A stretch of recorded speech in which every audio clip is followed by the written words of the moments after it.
नमस्कार बच्चों, स्वागत है आप सभी का Shri Shyam group of education के यूट्यूब चैनल पर। मैं विकास शर्मा आपको +2 की फिजिक्स करवा रहा हूँ और इसके अंदर अपने नया चैप्टर शुरू करने वाले हैं। आपकी फर्स्ट फिजिक्स का लास्ट चैप्टर है ये, जिसका नाम है प्रत्यावर्ती धारा।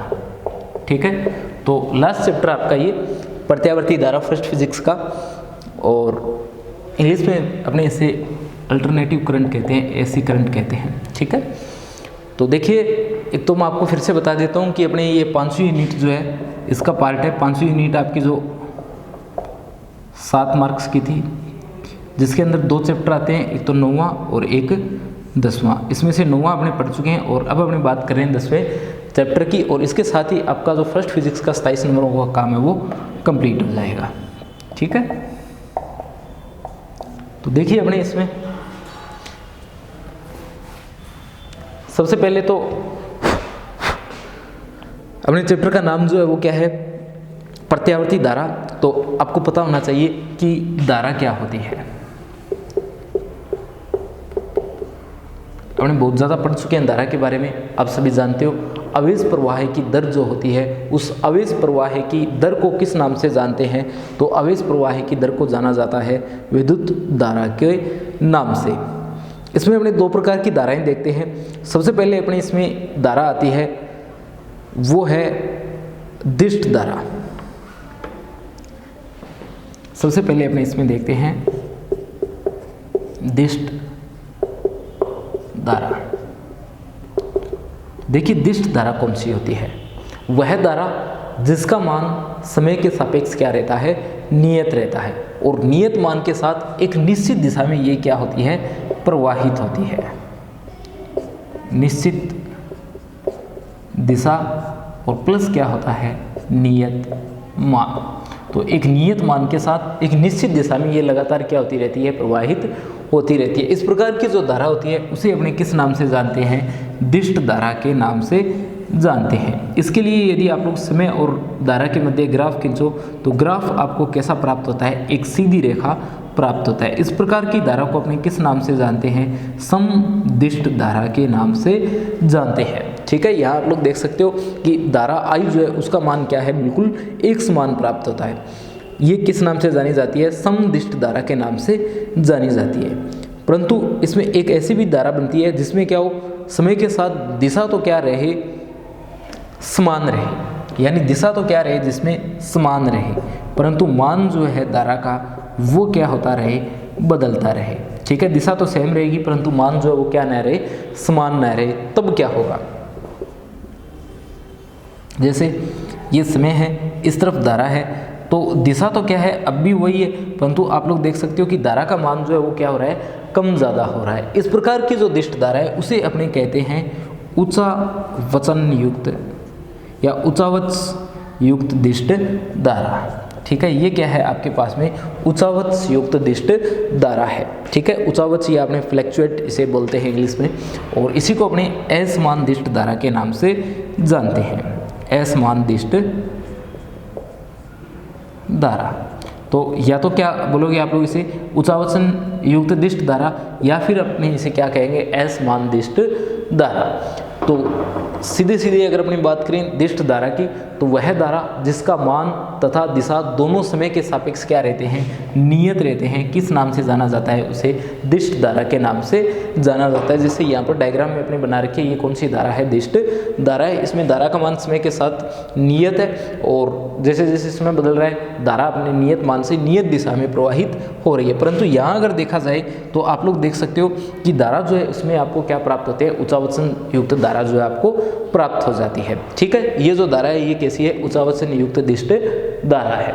आगे बढ़ते हैं अपने इसमें, देखिए अपनी दूसरी धारा प्रत्यावर्ती धारा। पहले आपको ये पता होना चाहिए कि आपके पास में दिष्ट धारा जो है वो किससे प्राप्त होती है। तो जो विद्युत सेल आपके पास में होती है या जो बैटरियां होती है उससे आपको कौन सी धारा प्राप्त होती है, तो विद्युत सेल, बैटरियां, इनसे जो धारा प्राप्त होती है वो कौन सी धारा प्राप्त होती है, आपको दिष्ट धारा प्राप्त होती है। यानी सेल वगैरह जो होते हैं ना आपके पास में, वो कौन सी धारा देते हैं, वो आपको दिष्ट धारा देते हैं।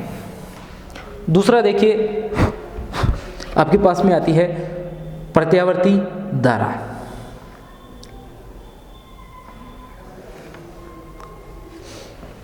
प्रत्यावर्ती धारा।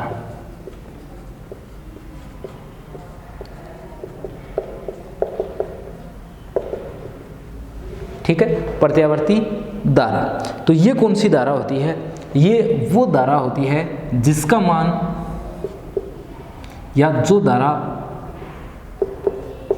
समय के सापेक्ष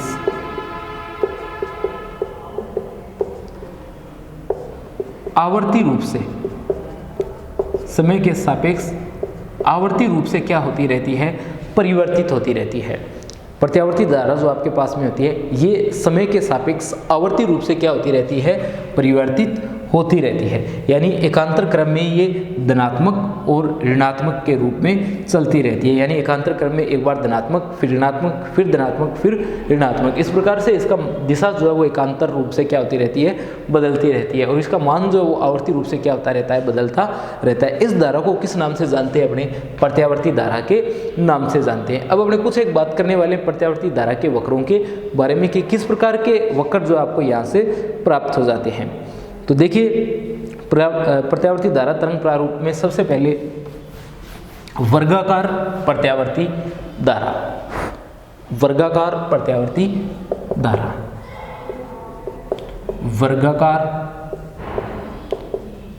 प्रत्यावर्ती धारा, वर्गाकार प्रत्यावर्ती धारा। इस धारा के अंदर अगर देखें तो कुछ इस प्रकार से परिवर्तन होता है। ये प्लस I0 है और ये माइनस I0 है। ये इसका आवर्तकाल टोटल T है और ये T/2 है।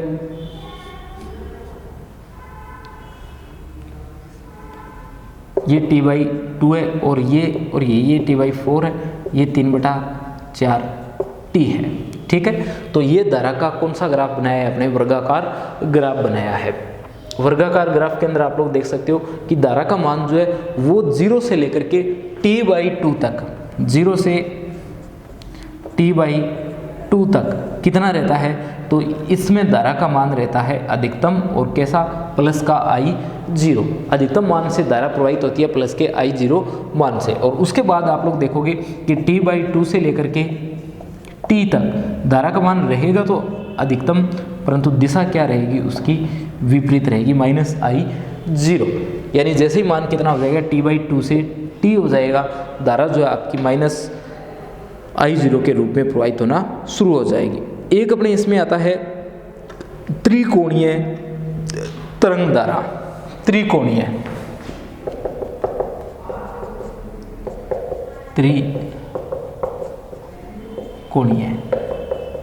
ये तरंग प्रारूप देखिए कैसे बनाएंगे। इसमें इस तरीके से तरंग प्रारूप बनाते हैं हमने, इस तरीके से। ये T/2, T/4, 3T/4, ठीक है। और ये 0, ये वाला जो मान है ये इसका अधिकतम I0 है और ये वाला जो मान है ये कितना है? माइनस का I0 है। ठीक है, तो इस तरीके से भी अपने तरंग प्रारूप इसका बना सकते हैं। ये जो तरंग प्रारूप है इसका, ये त्रिकोणीय तरंग प्रारूप है अपने पास में इसमें। तो सबसे पहले आप लोग इसके अंदर देखोगे कि जो आपके पास में धाराओं के मान आ रहे हैं तो T=0 जब होता है, ये समय स्मॉल t है इस अक्ष पर दोनों में, तो जब समय कितना होता है आपके पास में? स्मॉल t=0 होता है। तो स्मॉल t=0 समय पर क्या होगा? तो आप लोग देख सकते हो कि ग्राफ में आपको स्मॉल t=0 समय पर धारा का मान जो है वो कितना प्राप्त हो रहा है? 0 प्राप्त होता है। I जो है वो कितना प्राप्त हो रहा है? 0 प्राप्त हो रहा है। I का मान कितना प्राप्त हो रहा है? 0 प्राप्त हो रहा है। कब? जब समय है t=0। पर जब समय कितना हो जाता है? t=T/4 हो जाता है, तब I का मान कितना प्राप्त हो जाता है? आपको I0 प्राप्त हो जाता है। तो समय स्मॉल t=T/4 पर धारा का मान कितना प्राप्त होता है? तो ये प्राप्त होता है I0। जब t कितना हो जाता है आपके पास में? T/2 हो जाता है, तब धारा फिर से कितनी हो जाती है? 0 हो जाती है। पर जब समय आपके पास में 3T/4 होता है तब धारा कितनी हो जाती है आपके पास में, तब ये माइनस की आई 0 हो जाती है। ये देखिए इस जगह की बात कर रहे हैं अपने, तो ये कितनी हो जाती है, माइनस का आई 0 हो जाती है। और जब आपके पास में t इक्वल कैपिटल T हो जाता है तब आपके पास में आई का मान कितना हो जाता है, फिर से 0 हो जाता है। तो ग्राफ के अंदर 3 जगह आपको आई के मान 0 मिलेंगे इन 3 पॉइंट्स पर, ठीक है, इन 3 पॉइंट पर जो मैंने सामने बना रखे हैं। तो इन 3 पॉइंटों पर धारा का मान कितना प्राप्त होगा, आपको 0 प्राप्त होगा। यहाँ देख सकते हो आप लोग धारा का मान आपको T/4 पर अधिकतम प्राप्त होगा, और दूसरा जो 3T/4 है इस पर आपको माइनस का I0 मान जो है वो प्राप्त होगा। तो ये जो आपके पास में प्रारूप है ये कौन सा है, त्रिकोणीय तरंग प्रारूप है। अब देखिए आगे, अब जो अपने सबसे ज़्यादा काम में लेते हैं और आगे अपने उसी से डेरिवेशन वगैरह करेंगे, वो आएगा जिसे अपने ज्यावक्रीय तरंग प्रारूप के नाम से जानते हैं। साइन वेव जो अपने बनाते हैं उस तरीके से बनेगा। तो इसमें देखिए ज्यावक्रीय तरंग प्रारूप, तीसरा आता है ज्यावक्रीय, ठीक है। तीसरा अपने इसमें बनाते हैं ज्यावक्रीय तरंग प्रारूप या तरंग धारा। तो अब अपने बात करने वाले हैं ज्यावक्रीय धारा की। तो धारा और समय के बीच में अगर अपने ग्राफ खींचे और वो कैसा प्राप्त हो, ज्यावक्र के समान प्राप्त हो, तो उसे अपने जानते हैं ज्यावक्रीय तरंग प्रारूप के नाम से। तो देखिए किस प्रकार से आप प्राप्त कर सकते हो इसे। आप लोगों को क्या करना है, धारा और समय के मध्य ग्राफ खींचना है। इस तरफ धारा है और इस तरफ समय है, इनके मध्य अगर ग्राफ खींचा जाए तो ये कुछ इस प्रकार से अगर आपको प्राप्त हो, तब इसे जाना जाता है ज्यावक्रीय तरंग प्रारूप के नाम से। यहाँ ये वाला जो मान है ये अधिकतम मान है I0, और ये माइनस का I0 आपको प्राप्त हो रहा है, ठीक है। इस तरफ अगर आप लोग देखोगे तो ये प्लस का I0 है, और इसके इस साइड में अगर देखोगे आप लोग तो ये माइनस का I0 है, ठीक है। इसी तरीके से आप लोग किसके लिए बना सकते हो, इसी तरीके से आप लोग इसमें प्रत्यावर्ती वोल्टता के लिए भी बना सकते हो कि प्रत्यावर्ती वोल्टता जो है उसके लिए अगर आप लोग ग्राफ खींचना चाहो तो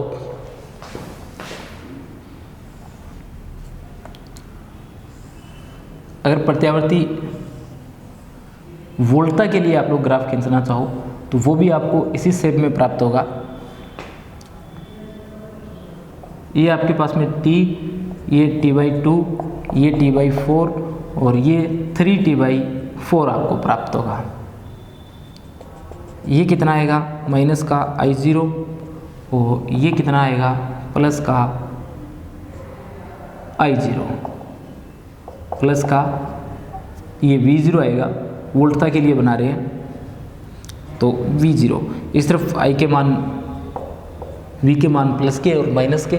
इसी तरीके से यहाँ आप लोग देख सकते हो ये जो मान आने वाले हैं आगे माइनस के आएंगे, और आगे जो मान जाने वाले हैं वो प्लस के आएंगे। तो अपने ये क्या कर रखा है, ये प्रत्यावर्ती धारा और वोल्टता के लिए ज्यावक्रीय आरेख बना रखे हैं। अगर अपने धारा और समय और धारा के मध्य और समय और वोल्टता के मध्य ग्राफ खींचा जाए और वो साइन वेव की तरह आपको प्राप्त हो रहे हैं, तो वो कौन से वक्र कहलाते हैं, वो ज्यावक्रीय तरंग प्रारूप आपके कहलाते हैं, ठीक है। तो धारा के लिए इस प्रकार का प्राप्त होता है और वोल्टता के लिए इस प्रकार का प्राप्त होता है। और सामान्यतः अपने सबसे ज़्यादा किसे काम में लेते हैं, तो सामान्यतः अपना सबसे ज़्यादा जो काम में आता है वो ये जो तरंग प्रारूप बना रखे हैं, इन्हीं तरंग प्रारूपों को अपने सबसे ज़्यादा काम में लेते हैं, ठीक है। एक आप लोगों को इसके अंदर आवृत्ति याद रखनी है कि जो अपने भारत के अंदर प्रत्यावर्ती धारा आती है इसकी आवृत्ति कितनी होती है। तो भारत में जो प्रत्यावर्ती धारा आती है इसकी आवृत्ति काम में लेते हैं 60 हर्ट्ज, और जो अमेरिका में आवृत्ति होती है वो होती है 60 हर्ट्ज की, ठीक है। तो आवृत्ति के बारे में आप लोग याद रखना कि भारत में प्रत्यावर्ती धारा जो है उसकी आवृत्ति कितनी होती है, 50 हर्ट्ज, और अमेरिका वगैरह जो होती है वहाँ पर कितनी होती है, तो वो होती है 60 हर्ट्ज। और किसी समय स्मॉल टी पर अगर ज्यावक्रीय धारा और वोल्टता के समीकरण लिखे अपने,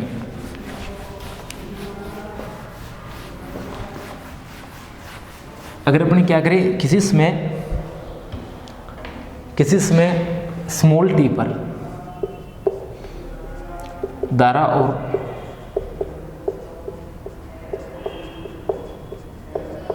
वोल्टता के लिए समीकरण लिखें, तो वो समीकरण देखिए आप लोग क्या लिख सकते हो, हम लोग लिख सकते हैं I equal I0 sign omega T plus five, V equal V0 और साइन ओमेगा टी। ठीक है, तो इस प्रकार से आप लोग इसे लिख सकते हो I equal I0 sign omega T plus five, V equal V0 sign omega T.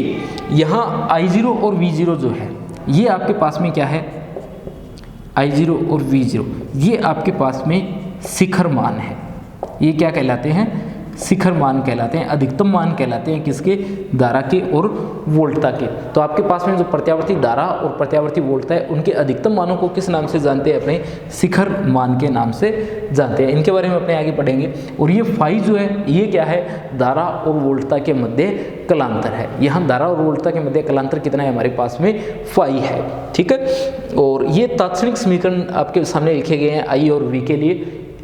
कैसे भी मान आपके पास में आ सकते हैं, omega T plus phi minus phi, या सीधा ओमेगा टी आए, या इसे आप लोग sine omega T plus phi minus phi, इस तरीके के अलग अलग रूपों में हम लोग इसे लिखते हैं। ये एक सामान्य समीकरण सामने मैंने लिखी है। आने वाले समय में अपने देखेंगे कि कब प्लस का लिखा जाएगा, कब माइनस का लिखा जाएगा, और दोनों में से किसे लिखा जाएगा। अगर अपने प्रतीक की बात करें तो कुछ इस तरीके का प्रतीक काम में लेते हैं अपने प्रत्यावर्ती धारा को दर्शाने के लिए। परिपथ में जो प्रत्यावर्ती धारा होती है वहाँ पर अगर आपको दर्शाना हो स्रोत को, तो प्रत्यावर्ती धारा के लिए इस प्रकार का स्रोत अपने काम में लेते हैं। कुछ साइन वेव का जो सिंबल होता है वो एक सर्कल के अंदर अपने बना देते हैं। इसका मतलब क्या है, यहाँ से प्रत्यावर्ती धारा होकर के गुजर रही है। ठीक है, आगे देखिए इसके अंदर अपने जो प्रत्यावर्ती धारा है उसका तात्क्षणिक मान, शिखर मान, औसत मान और वर्ग माध्य मूल मान, कुछ एक टर्म्स अपने यहाँ पर पढ़ने वाले हैं। तो सबसे पहले देखिए प्रत्यावर्ती धारा जो है उसके तात्क्षणिक मान। ठीक है, टॉपिक के अंदर आप लोग तात्क्षणिक मान, प्रत्यावर्ती धारा के तात्क्षणिक मान, उसके बाद शिखर मान, उसके बाद औसत मान, और बिल्कुल लास्ट में अपने इसमें पढ़ेंगे वर्ग माध्य मूल मान। तो सबसे पहले देखिए तात्क्षणिक मान, जो प्रत्यावर्ती धारा या वोल्टता होती है उसके तात्क्षणिक मान कौन से होते हैं। तो किसी समय स्मॉल टी पर या किसी निश्चित समय पर जो प्रत्यावर्ती धारा और वोल्टता के मान होते हैं उन्हीं को अपने क्या कहते हैं, तात्क्षणिक वोल्टता या तात्क्षणिक धारा कहते हैं। जैसे अगर किसी समय स्मॉल टी पर धारा के मान की बात की जाए तो I equal I0 sign omega T plus five, ये आपके पास में क्या है, किसी समय स्मॉल टी पर प्रत्यावर्ती धारा का तात्क्षणिक मान है। इसी तरीके से अगर आप लोग वोल्टेज के लिए लिखना चाहो तो V equal V0 sign omega T आप लोग लिख सकते हो। तो ये दोनों मान जो है ये क्या है, किसी समय स्मॉल टी पर प्रत्यावर्ती वोल्टता और प्रत्यावर्ती धारा के तात्क्षणिक मान है। पहले धारा का लिखा गया और बाद में वोल्टता का मान जो हम लोगों ने लिखा है। और दूसरा अपने जो फाई लिख रखा है ये क्या है, फाई जो है वो समय स्मॉल टी पर धारा और वोल्टता के मध्य कलांतर है। तो धारा और वोल्टता के मध्य कलांतर कितना है, तो वो कलांतर है फाई। आगे देखिए इसमें शिखर मान, धारा और वोल्टता के शिखर मान। तो आप लोग जानते हो कि जो साइन ओमेगा टी है, साइन ओमेगा टी है या साइन थीटा आप लोग जिसे कहते हो, इसका अधिकतम मान कितना हो सकता है, तो इसका अधिकतम मान हो सकता है 1। अधिकतम मान कितना हो सकता है, 1 हो सकता है। और इसे यदि काम में लें तो आपके पास में I का अधिकतम मान कितना आएगा, I0, और V का अधिकतम मान कितना आएगा, V0 आएगा।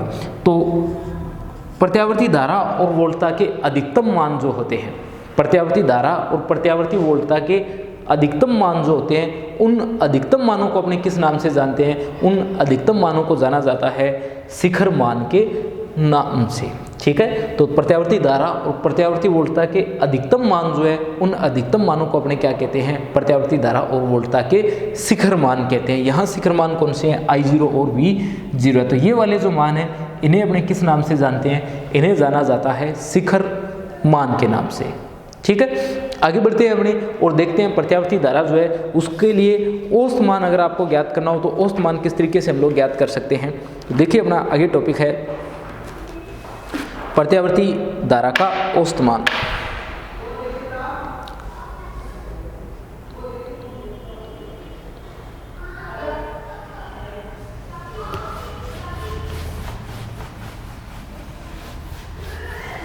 देखिए औसत मान, तीसरा अपने इसमें आता है औसत मान।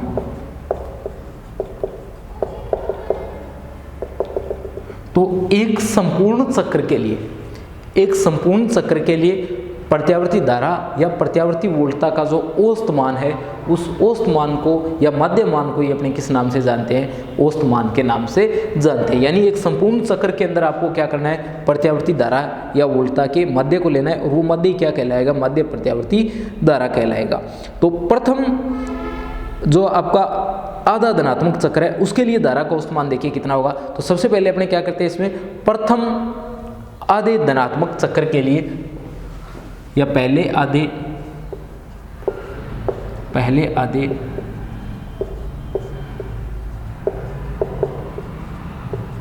धनात्मक चक्र के लिए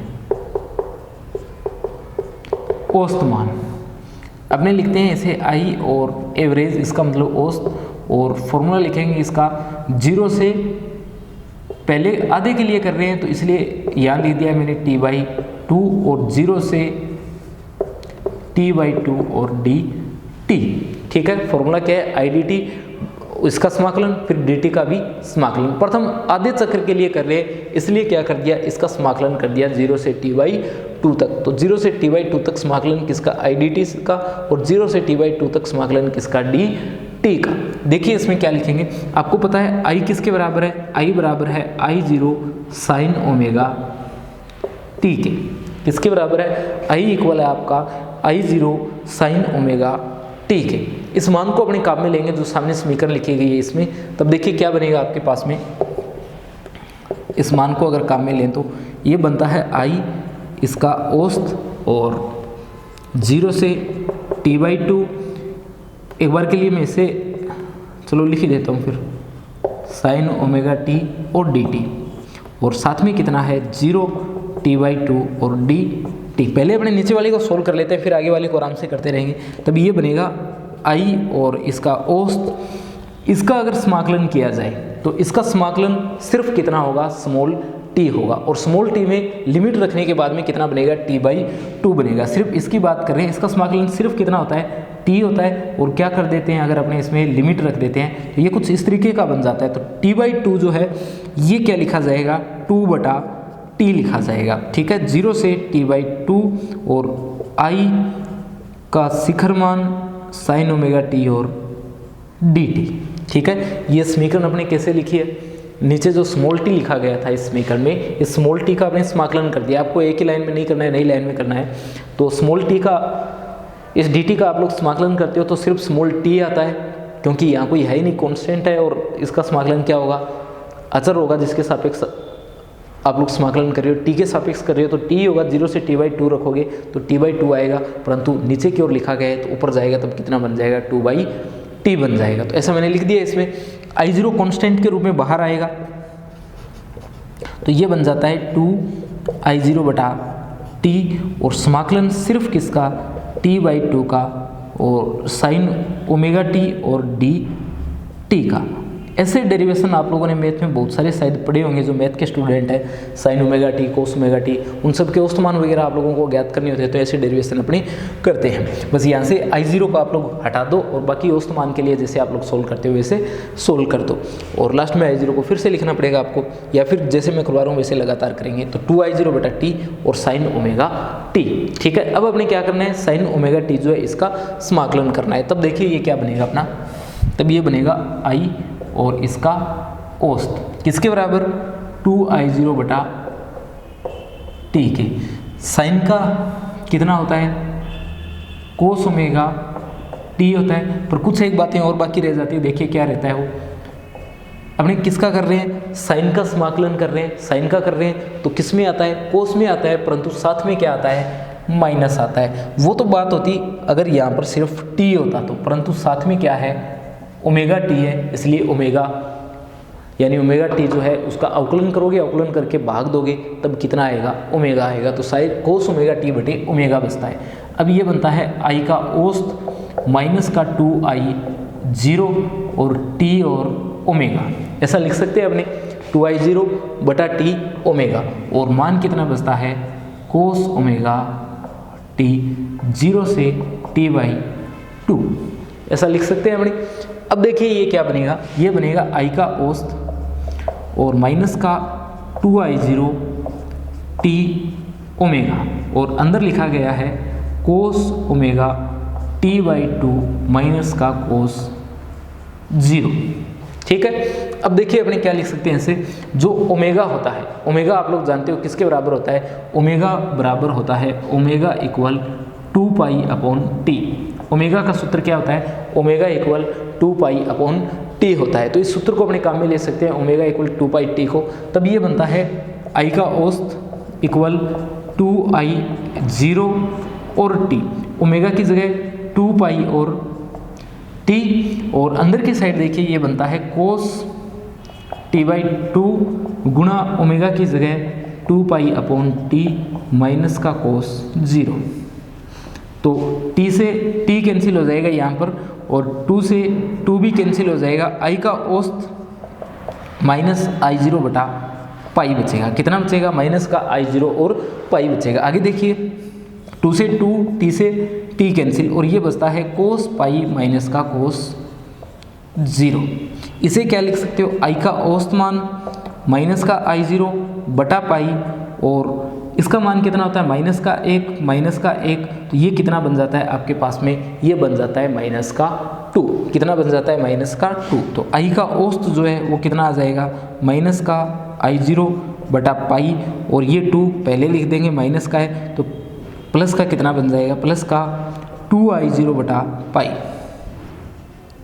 प्लस का 2i0 बटा पाई। ये प्रथम आधे चक्र के लिए आपको क्या प्राप्त होता है, औसत मान प्राप्त होता है 2i0 बटा पाई।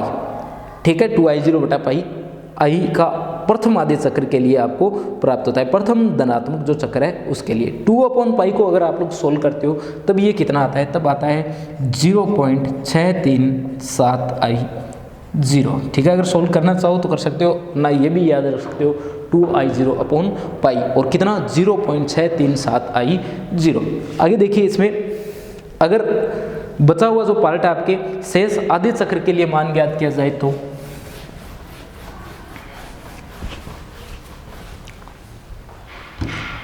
आप लोग क्या लिखोगे, इसी तरीके से शेष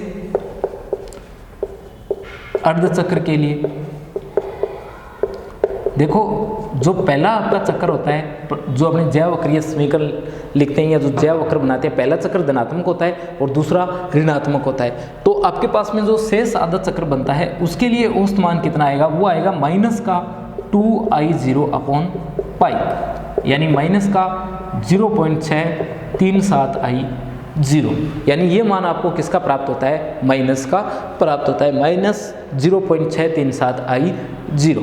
ठीक है, तो प्रथम धनात्मक चक्र के लिए तो आपके पास में मान प्लस का है, और द्वितीय ऋणात्मक चक्र के लिए अगर आप लोग देखो तो आपके पास में कितना आता है, माइनस 2i0/पाई आता है। ठीक है, तो प्रत्यावर्ती धारा कुछ इस तरीके से अपने बना रहे थे, ये प्रथम धनात्मक है और द्वितीय वाला जो है ये ऋणात्मक है, यानी प्रथम धनात्मक और प्रथम ऋणात्मक।